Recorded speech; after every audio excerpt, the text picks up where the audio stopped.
Hello, everyone, and welcome to this very special chat on a very special day, Mother's Day. We are calling it Mothers versus COVID-19, keeping kids and the nation safe.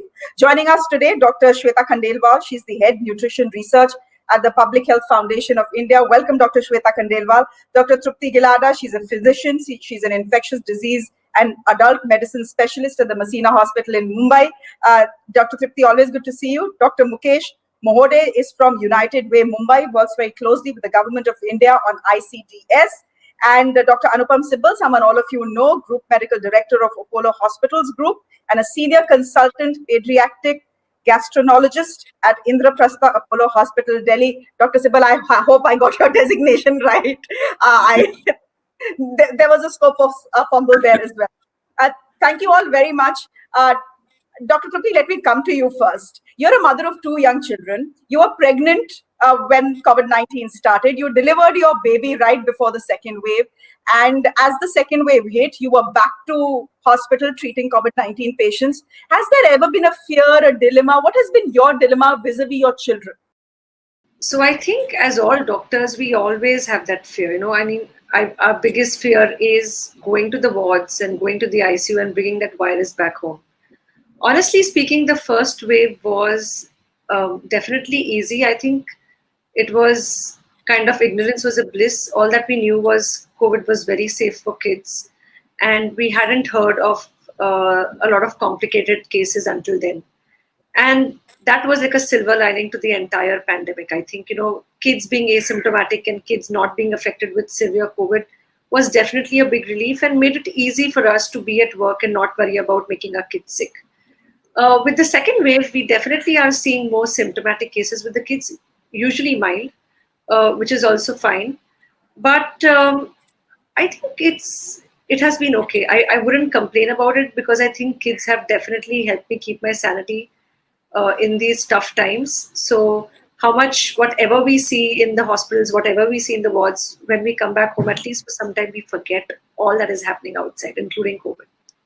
Do you worry about carrying the virus back home?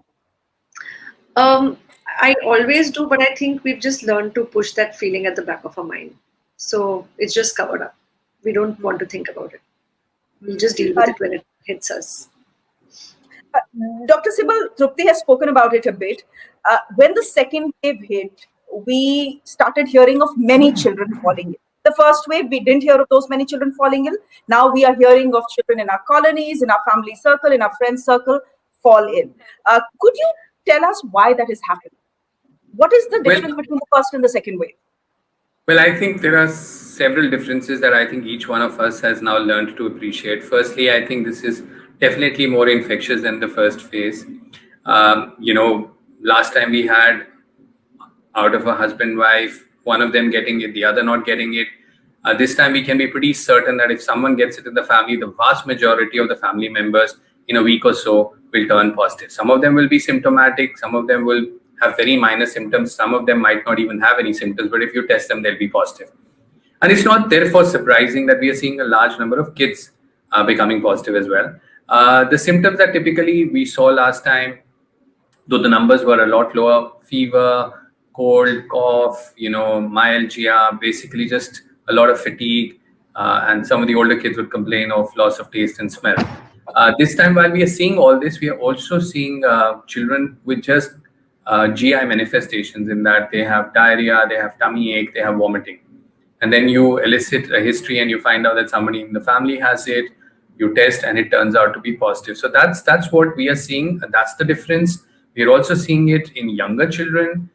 We are seeing in very small infants as well, who virtually are usually asymptomatic, and it's just because the family got the baby tested, it turned out to be positive. So a slightly different presentation, definitely more numbers, and clearly the good news is, of course, that the vast majority of them don't have any serious symptoms and are doing well. And I think that's really what is heartening. That's what every mom, every father wants to hear. Dr. Khandelwal, come in here before we go back to Dr. Sibal and Dr. Trupti to understand a little more about how COVID-19 is impacting kids, especially in the second surge. How does a mother make sure that the kid remains safe? Yes, we know there is COVID appropriate appropriate behavior, that you need to wear masks, you need to keep washing your hands. But for a little child, what do you do?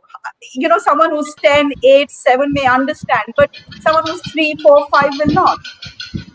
Absolutely. Very, very relevant question, which we all are dealing with on a daily basis. I'm also a mother of a 7-year-old, so I can understand and appreciate this question because, children should understand, and many times we say this, but it's difficult to make them understand. And so I think it's important for us to realize that mothers are actually our companions, whether in person or in spirit, from womb to tomb. They are our friend, philosopher, and guide. And so somewhere they can leverage that skill, that influence which they have on the child in a positive way. UNICEF, for example, has come out with several very brilliant actually manuals and toolkits for different age groups, right from the time when they're born till they are adolescents. So they give us in very nicely categorized fashion as to what are the activities which mother and children can do at different stages. Let me give you some examples. So for very young children, for example, copying them, mothers to copy the actions of the children, taking cues and doing things like those is something which is recommended to make them in a happy space. Similarly, with children who are a little older, who can take some instructions, involving them in household chores and, making them a part of the whole activity, spending quality time together, which most parents complained, before that we don't have time with our children. So making the most of that time in this should be seen as a boon. Again, internet has curated some very good videos. I'm not encouraging to use all the time in TV and screens, but use that time judiciously to find and things like vaccination. What does it even mean? How to explain children what does that mean? So there are several ways a mother and child, that bond, can be explored to actually push the boundaries and make this whole a creative space for better public health even at home. Dr. Trupti, you have a little baby girl. Of course, she's too little. But what about your son? What have you told him? How have you explained things to him?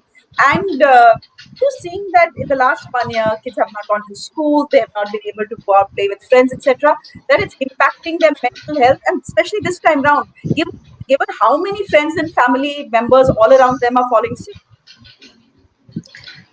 So to answer two of your questions, it's how do we train young kids to understand what COVID appropriate behavior is? And one thing that we've noticed is kids are very malleable. I think, we thought it would be so difficult to teach them that they should be masked at all times or wash their hands at all times. I think this is just so basic for them that just as they wear their clothes, mask has just become part of their entire attire. And especially at 3.5, 4, it isn't. In fact, they are the ones who will remind you that wear your mask properly. We are stepping out. Where is your mask? So I think after the age of 3.5, 4, they are pretty good with masking and other hygiene habits. You have to just keep reminding them initially. About the mental health, I think it's affecting them in a way that we can't even imagine. And a lot of these kids don't even understand what's happening to them. They can't express. They not been going to school, no friends. So parents are everything for them. They are the friends for them to chat with, everything. I think we have to play all those roles more and more now. But I think of all the kids who really are getting affected most are teenagers, because for them friends are, and being outside is very important. And I think parents of teenagers are definitely having a hard time and really have to work hard on keeping that entire dynamics very calm and composed at home. Dr. Sibal, could you come in here? Just help us understand. You've already spoken about the symptoms. A couple of questions to you. Let me start with, the protocol for treating children. They have COVID. You're saying mild hota hai. They'll have fever. They'll have dysentery. It will not be extreme. So how do you treat these kids? Do they even need to be taken to hospital? Do they need to get a CT scan? Do they need to get an RT-PCR? Or if 4 लोगों को घर में बीमार है, they can straight away start medicating the kids as well? A few tips really for parents. The first thing is, if you suspect your child might have COVID, or it has been confirmed that your child has COVID because of a test, don't panic. The first thing is, please don't panic. Kids do well. Point number 1. Point number 2, get in touch with a pediatrician. A pediatrician will walk you through what needs to be done in terms of medication. It's largely going to revolve around managing the fever, which is going to be with paracetamol, maybe something to soothe the throat. Might want to increase the amount of vitamins that are going into the child or the toddler or the teenager. And that's where, in all probability, it's going to stop. If there's vomiting, there might be something for that. Please do not self-medicate. Do not look at the zillions of prescriptions that you see floating around on WhatsApp groups and say, oh, my child is 4, so let me look at the adult dose and divide it by a quarter. Children are not miniature adults. So please disregard those prescriptions. In fact, they should be disregarded even for adults, but an absolute no-no when it comes to a child. Please don't go around getting blood investigations done. In all probability, your pediatrician will not order them. And in whatever you might do, please don't go around and do an HRCT. These are growing children. We don't want to expose them to radiation. What is it that we're going to get out of the HRCT? So just because adults are getting it done, in fact, even adults, one needs to be judicious about the radiation exposure, but clearly children, absolute no. Hospitalization is rare. It's only if the oxygen saturation drops. So please don't start checking the oxygen saturation every hour on the hour. Wait 4 times a day, that's more than enough. If the saturation drops from 99 to 98, it's not panic. You don't have to rush to a hospital. But if the trend is coming down 95, 93, 90, then of course one needs to think about, hey, how is my child doing with oxygen? Is it rising or not? And if it's continuing to fall, then that's time to get into hospital. The other time where you might want to consider getting into hospital is if the child is diagnosed with MIS-C, which is a multi-inflammatory syndrome. Covid, which we see in children, which is 3 or 4 weeks later, they develop very high fever, they develop a skin rash, they develop several other characteristic features, and the child can be pretty sick. So in that scenario, the child needs to get into hospital and there's specific treatment to be offered. But to summarize, basically do not panic, pick up the phone, talk to your pediatrician, take advice and follow that advice. Have you seen too many kids having to be hospitalized? Unfortunately, Shreya, haven't seen. Count on the fingertips the number of kids who needed hospitalization. So that's really positive. That's the scenario in Delhi. Of course, colleagues in Bombay have had more children who ended up getting into hospital. So maybe there are regional differences. As we get to learn a little bit more about this particular wave, there might be differences. But fortunately, even if you look at pan-India, the number of kids getting into trouble is very few hospitalizations. Dr. Gilada, is that the experience in Mumbai as well? Yeah, I mean, exactly the same. You know, kids only have very mild symptomatic infection and they'll just improve over the next 1 or 2 days. The one other thing I wanted to add is what happens in many households is that as soon as the parents test positive, you know, it's probably sometimes 1 or 2 days into their illness and they've already been infective for the last 4 or 5 days. As soon as they test positive, they panic and they do not want their kids to show any symptoms and therefore will decide of isolating the kids with their grandparents or someone else, not realizing that their kids are probably already infected by then. And all that they're doing by sending their kids away to another home is infecting another household.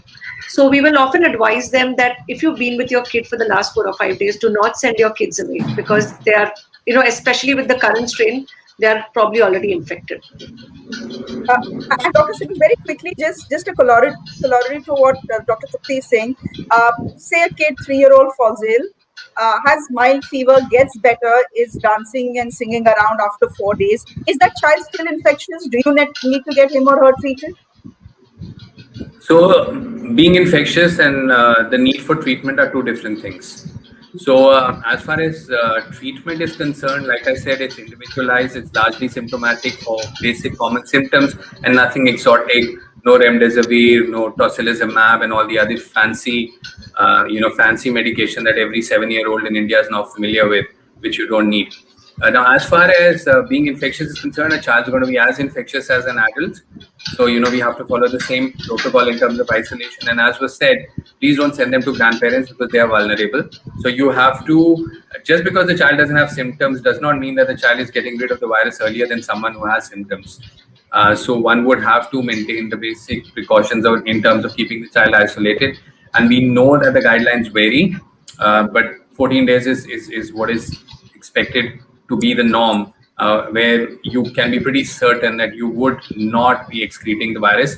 And sometimes you can have an RT-PCR positive, which of course could be a reflection of the dead virus. But you don't want a viable virus coming out in the secretions and infecting others if you can prevent it. Having said that, by the time all this becomes evident, the infection is really spread. So all this was very relevant in phase one, but in this wave that we are seeing, everybody is getting infected in the All household. right. So if everyone in the household is infected, does then anyone need to isolate, including the kids? Because grandparents will say, "Don't let her come near me because she had fever for 3 days. She's now probably feeling better, and I'm infectious, so don't let her come near me." Uh, if everyone in the family is infected, is all kosher then? Can everyone mingle?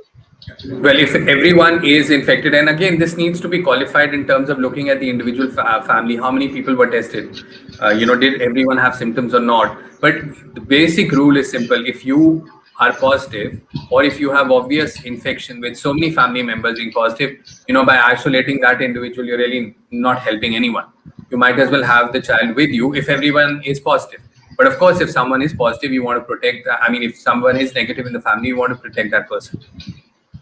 Dr. Mukesh, you're with us as well. A quick word about vaccinating mothers. Can lactating mothers be vaccinated? We understand pregnant women cannot be vaccinated, but what about lactating mothers? I think I bet missed a part of your question. I think my network is being patchy, but I understood your question. The best thing about this phase of vaccination is that it is opened up for all in the age group of 18 to 45 years. This means that we expect a lot of mothers, pregnant women, lactating mothers to get inoculated. Looking specifically at the roles of mothers, we have multiple examples around the world where women have emerged as an agent of change and have empowered themselves for the social benefit. As an organization and a public health professional who is working a lot with the communities in slums and rural areas, for many programs, what we intend to do is begin with engaging mothers, empowering them with knowledge and skills so that they can take the right decisions for the families. However, saying this, the very important question or the issue that we need to tackle is for the vaccine hesitancy. Even we have a lot of issues and a lot of apprehensions being asked for in terms of what can lactating women have vaccines? Can pregnant women take vaccines? Which is the best trimester to do it? If anybody is planning for pregnancy, whether they can have a vaccine. So we obviously understand these apprehensions and myths surrounding the safety of COVID vaccines since the vaccine is new and has been put to emergency use. There is a lot of misinformation on social media, sometimes add to the problem. There are official sources who share the accurate information, and there are others who have been sharing wrong info. For example, some days ago, there was a message circulating saying that menstruating women should not take the vaccine, which was later proved to be fake. But such information creates a bit of panic and further creates hesitancy. What we need to work upon is to address these myths in a timely manner.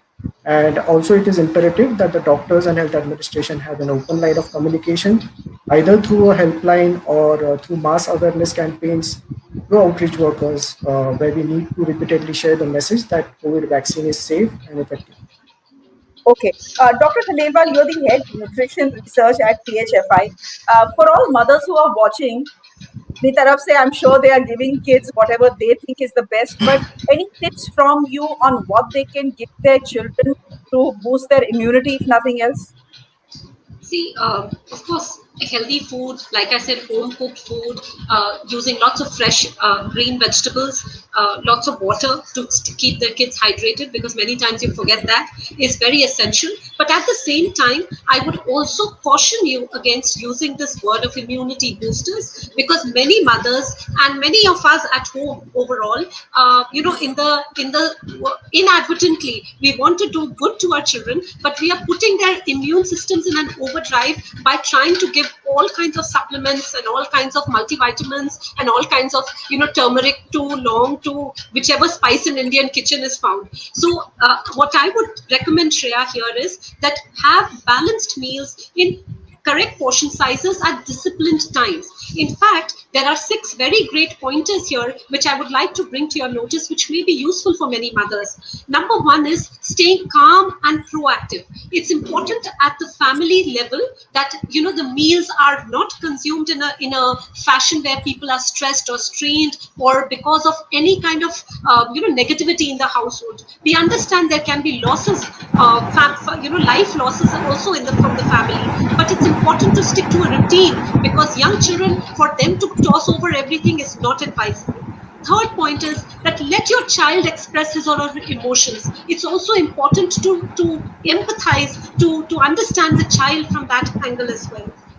In addition, we also tell them to check in as to what they are hearing. Mothers and fathers are not the only source of information for children, as you will understand. People are calling up or talking or internet. These are also sources which are informing the children. So it's important to have a chat with your young one about what is correct and what is not, okay, so that their anxiety and apprehension levels are in check. In addition, we always welcome distractions. So getting your child to do something fun with you, doing a yoga activity in the morning, or just because you're confined to your households, these kind of information, these kind of acts are also very important. And last but not the least is monitor your own behavior. You can't keep telling the child, stop, don't make noise, I'm on a call, I'm on a work thing. You can't keep expressing that all the time. It's important for your child to realize the importance of when you say that you need to keep quiet, so that if he hears this the whole day, he will not respect it. So it's important that these kind of small tips also are adhered to, in addition to taking care of your appetite, of your sleep, of your stress. Not because you're home and you don't have classes, sleep at any time, do anything. It's important. What I mean to say is a disciplined life, a balanced meal, and a nurturing lifestyle. All these 3 things are very, very essential. Very good points there you make, Dr. Khandelwal. I'll have to wrap this chat, but before I do that, Dr. Sibal and Dr. Trupti, quick last word from you, Dr. Sibal, your tips for mothers. We are living at a time where many mothers are working from home. It's all a khichdi. We live in strange times. Your tips, your tips to moms out there who are just trying to do the best they can, and they're very tired right now, I can tell you. No, I can absolutely imagine. Yeah. Every mom says, when is this going to end? When are you going to get some semblance of normalcy? And the harsh reality is 2021 is going to be another COVID year. So, we can't start the year and we have another 8 months to go through worrying about something that we have no control over. So I would say approach this with positivity. Think of smart ways of interacting with your kids and getting that quality. You have, of course, have the quality, but you also have the quantity. All of us professionals have said, quality is what matters. When you have quantity as well, so make the most of the time that you have, because it's here to stay. This behavior that we are seeing, this COVID avoidance behavior, fatigue syndrome that I have started to observe. That is something that we really have to get on top of. We cannot let our guard down, because we are seeing those who've been vaccinated get infection. Fortunately, they don't get into hospital, they don't get any serious complications. We've seen, though a very small number, those who've got infected get infected again. So the point I'm trying to make is, you cannot let your guard down. Your children will always follow what you do, not what you say. So please walk the talk.